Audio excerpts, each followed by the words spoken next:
देखिए बेचारे दलितों को लोन लेकर नए बर्तन लाने पड़ते हैं, पहले तो टूटे फुट्टे बर्तनों में खा लेते थे।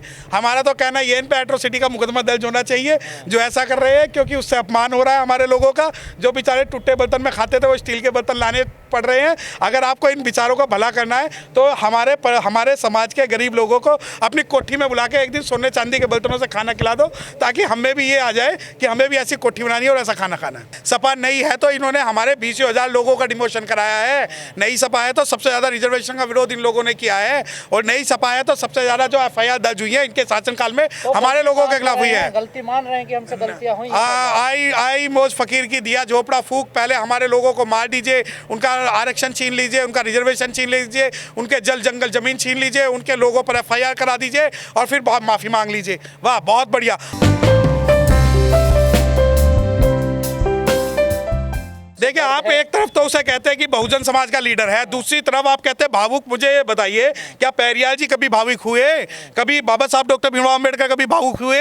कभी साहब काशीराम भावुक हुए? कभी बहन जी भावुक हुई? तो ये भावुक होने का जो नई नोटंकी जो इनकी चल रही है, और ये भावुक नहीं है, ये स्क्रिप्ट राइटिंग है। स्क्रिप्ट राइटिंग में एक पेज है, और आपके चैनल के माध्यम से मैं कहना चाहता हूँ कि अब ये कुछ दिनों में ये कहेगा सिंपैथी वोट लेने के लिए, कल कहीं ये ना कह दे कि मुझे उन्होंने पीट दिया, मेरा एक्सीडेंट करा दिया और मुझे सिंपैथी वोट चाहिए। अब यह सिंपैथी, क्योंकि अब ये जो स्क्रिप्ट में आ गया ना कि भाई सिंपैथी होगी, तो अब ये सिंपैथी वोट करने के लिए नाटक जरूरी है।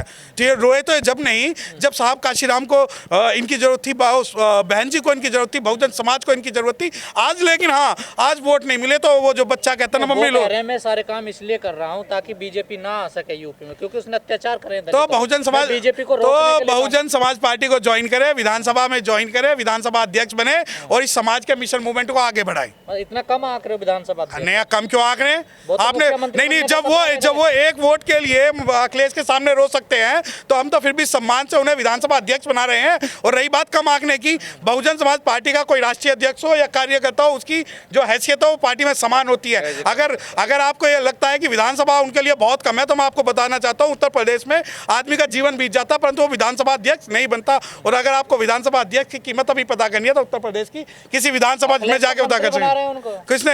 अखिलेश तो इन्हें PM बनाएंगे। आप मंत्री की बात क्यों कर रहे हैं? इन्हें बाहर बैठा के इन्हें 2-4 काजू बादाम खिला के इनको भगा दिया गया है। रोना तो यही है कि लॉलीपॉप नहीं मिली। उन्होंने कहा समाज के लिए मैंने मंत्री पद ठुकरा दिया।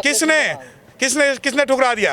अच्छा, तो वो तो PM भी बना रहे होंगे। नहीं से RSS तो इन्हें PM भी बना सकती है। हो सकता है प्रेसिडेंट पोस्ट के लिए जो अभी वर्तमान में हमारे कोविड साहब हैं, उसके बाद में इन्हें प्रेसिडेंट बना दे, तो ये भी कह सकते हैं। कहां तक जायज है? सपा अभी इसी मंत्रालय बांट रही है, जीत गई क्या सपा? नहीं, वो कम मंत्री पद के दावेदार कम है, वो प्रधानमंत्री बनने चाहिए। और उनकी जो डायरेक्ट डीलिंग है वो अमित शाह से, माननीय मोदी से। समर्थन नहीं कर रहे आप भी, तो दलित समाज से आते हैं, वो भी दलित समाज से। नहीं, दलित समाज से तो बहुत सारे ऐसे लोग भी आते हैं जो आज उनकी गोदी में बैठे। अगर आप मेरी तुलना उदित राज से करने लग जाओ तो मैं उदित राज बन जाऊंगा। अगर आप मेरी तुलना रामदास अठावले से करने लग जाओ तो मैं वो बन जाऊंगा। अगर आप मेरी तुलना एक जो पुराने जो नेता है उनसे करने लग जाओगे, मैं तो बहुजन समाज पार्टी का एक छोटा सा वोटर कार्यकर्ता ही। समाज की लड़ाई लड़ रहे हैं। क्या है कि समाज की लड़ाई? अब बताए ना, समाज की लड़ाई किसे कहते हैं? समाज की लड़ाई अपने 600 लोगों के खिलाफ FIR करा के उन्हें जेल डलवा देना समाज की लड़ाई है। 2 अप्रैल के दंगे में आपको भड़का के हमारे लाखों लोगों का जीवन बर्बाद कर देना समाज की लड़ाई है। और अगर आप कहते हो कि जेल में रहना समाज की लड़ाई है, नहीं, अगर आप ये कहते हो, नहीं, वो बिल्कुल सही, मैं बता रहा हूँ ना, क्योंकि बाबा साहब डॉक्टर भीमराव अम्बेडकर भी ऑफिस से नहीं निकलते थे जब उन्होंने संविधान बनाया था। 2 साल 18 महीने 11 दिन ऑफिस के अंदर दिए थे। और जब बहन जी भी बनाती है तो जो वो काम करती है वो सारे के सारे ऑफिस से निकल के विचार पैदा करके हम धरातल पे लाते हैं। और अब ये आप ये कहो कि 16 महीने जेल भी रह के आया था। जो बीजेपी के लोग हैं दलितों के घर जा रहे हैं, खाना खा रहे हैं, किससे देखते हैं उनकी इस पूरी काम को? देखिए बेचारे दलितों को लोन लेकर नए बर्तन लाने पड़ते हैं, पहले तो टूटे फुट्टे बर्तनों में खा लेते थे। हमारा तो कहना ये इन पे एट्रोसिटी का मुकदमा दर्ज होना चाहिए जो ऐसा कर रहे हैं, क्योंकि उससे अपमान हो रहा है हमारे लोगों का। जो बेचारे टूटे बर्तन में खाते थे वो स्टील के बर्तन लाने पड़ रहे हैं। अगर आपको इन बेचारों का भला करना है तो हमारे समाज के गरीब लोगों को अपनी कोठी में बुला के एक दिन सोने चांदी के बर्तनों से खाना खिला दो, ताकि हमें भी ये आ जाए कि हमें भी ऐसी कोठी बनानी है और ऐसा खाना खाना है। बाबा साहब की बात कर रहे हैं योगी जी? कौन कर रहे हैं? वो तो मोदी जी भी करते हैं। जितना काम, जितना नाम माननीय मोदी जी ने बाबा साहब का नाम जितनी बार लिया, उतना तो शायद पिछले किसी प्रधानमंत्री में नहीं लिया। माननीय मोदी जी ने 5 तीर्थ बनाए बाबा साहब के नाम के।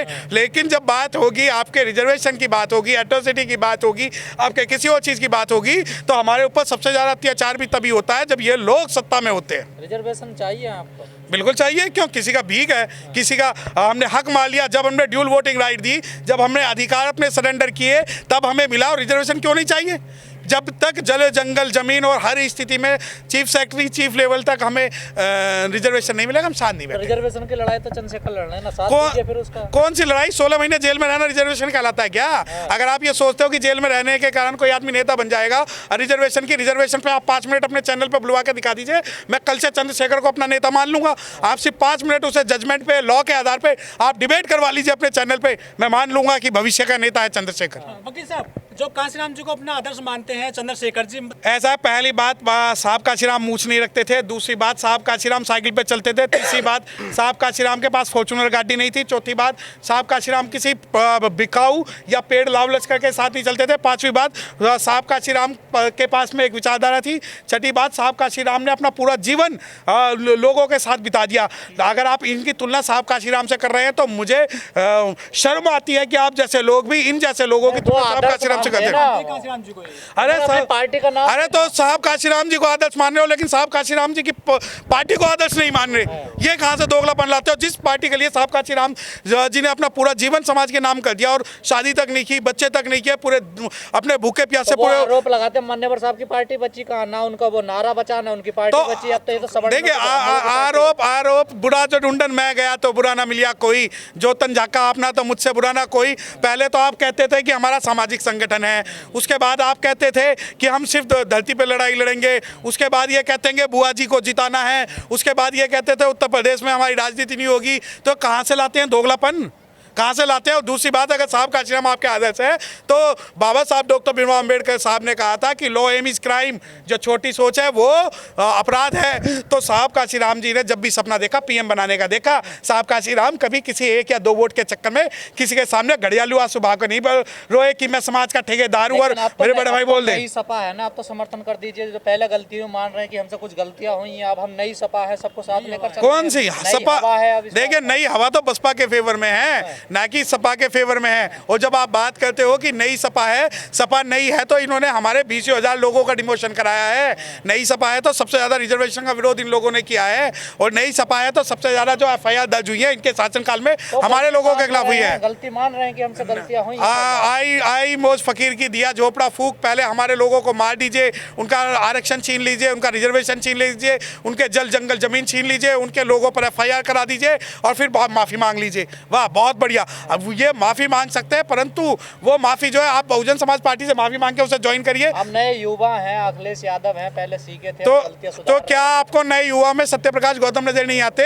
क्यों मैदान में नहीं उतरते? नहीं, आप मैदान में उतरने नहीं देते ना, क्योंकि हमारे पास फॉर्च्यूनर नहीं है। हमारे पास उन लोगों ने फंडिंग नहीं की फॉर्च्यूनर लेने के लिए। साइकिल है, साइकिल से कोर्ट से घर जाते हैं, घर से इलाकों में जाते हैं, जिस भी लोगों से मिलना होता है उनसे मिलते हैं। आप एक फॉर्च्यूनर दिलवाइए और 10 बॉडीगार्ड दिलवाइए, 5 स्टार में रहना करवाइए और दिन और रात देखिए कि समाज के नाम पे अगर ना किया तो जो कहे आप मैं वो चीज आ जाऊं। वही चंद्रशेखर को अगर कोई दे रहा तो आपको दिक्कत हो रही है? नहीं, बिल्कुल दिक्कत हो रही है ना, हमें नहीं मिल रहा। दिक्कत तो ये है कि उन्हें मिल रहा है। दिक्कत ये है कि समाज की फाड़ करने के लिए मिल रहा है। अगर हम फॉर्च्यूनर में बैठेंगे तो बसपा के लिए बैठेंगे, साइकिल में भी बैठेंगे तो बसपा के लिए बैठेंगे और जहाज में भी बैठेंगे तो बसपा के लिए बैठेंगे। आप में दम तो होना चाहिए। या तो ये वो जगह है जो बाजार नहीं है, वरना हमारे यहाँ कोई खरीदार नहीं है। बसपा का कोई भी नेता इन 2 पैसों में और 2 सीटों पर नहीं बिकता। कोई खरीदार भी तो नहीं है आपके? किसका? कितने खरीदार? पूरे एक हमारा नेता टूट के चला जाए बसपा से, सबकी फ्रंट पेज भर जाती है कि बसपा खत्म क्योंकि स्वामी प्रसाद टूट गए, बसपा खत्म क्योंकि लालजी वर्मा टूट गए, बसपा खत्म क्योंकि नसीमुद्दीन सिद्दीकी टूट गए, बसपा खत्म क्योंकि योगेश वर्मा टूट गए। अरे अगर खरीदार नहीं है तो तोड़ क्यों रहे हो? क्यों बसपा के दरों पे आप आ रहे हो और उनके आपकी न्यूज दिखा रहे हो? खत्म हो गई बीएसपी? कौन कह रहा है? अरे बीएसपी तो जब खत्म नहीं हुई, जब 0 सांसद हमारे थे, 0 सांसद पे भी पीएम बना रहे थे, उसके बाद हम 10 आ गए। और जब हमारा वोट बैंक 1984 से बढ़ते बढ़ते 30% आ गया, 2% कम हुआ है। सामाजिक मूवमेंट के अंदर और दुनिया के अंदर कोई सी ऐसी पॉलिटिकल पार्टी नहीं है जो नेशनल पार्टी बनी हो। और बहुजन समाज पार्टी भारत की 3 नंबर की नेशनल पार्टी है और पूरे वर्ल्ड में जहां लोकतंत्र सबसे पहले चालू हुआ, इंग्लैंड के अंदर, USA के अंदर और इंडिया के अंदर, मैं बताना चाहता हूँ बहुजन समाज पार्टी सबसे पहले नेशनल पार्टी बनी। बीएसपी वालों ने बीजेपी से समझौता कर लिया अंदर ही अंदर। अब देखिए, वो कहने को तो कुछ भी कहिए, तो वही लोग थे जो कहते थे साहब काशीराम को चाइना से पैसा मिल रहा है, ये तो वही लोग हैं जो कहते थे साहब काशीराम को यूएस से फंडिंग कर रहा है। ये वही लोग थे कि जो साहब काशीराम को कहते थे कि ये एक विधानसभा भी नहीं जीतेगा, सीएम और पीएम बनने के सपने देख रहा है। तो लोगों का क्या, जब हाथी चलता तो कुत्ते भोंकते और हाथी की चाल में कोई अंतर नहीं होता। अक्सर लोग मायावती को कहते हैं कि मायावती जो है पर्चा लेकर बोलती हैं, लेकिन यह झटका खा गए हैं मोदी जी, गलत हो रही है। अरे वो आपको पता नहीं है, वो बहन जी की तरह बनना चाह रहे थे, वो बहन जी के तरह बन नहीं पा रहे क्योंकि टेलीप्रॉम्प्टर में भी वो पढ़ के बोलना पड़ता है। लेकिन बहन जी के लिए इतना जो जज्बा है, जो वो इतनी देर बोलती है, 20 लाख को पब्लिक को हम स्पीच देते हैं और लोगों को हम बात करते हैं, तो बहन जी के जैसा बनना नामुमकिन ही नहीं, मुश्किल भी है।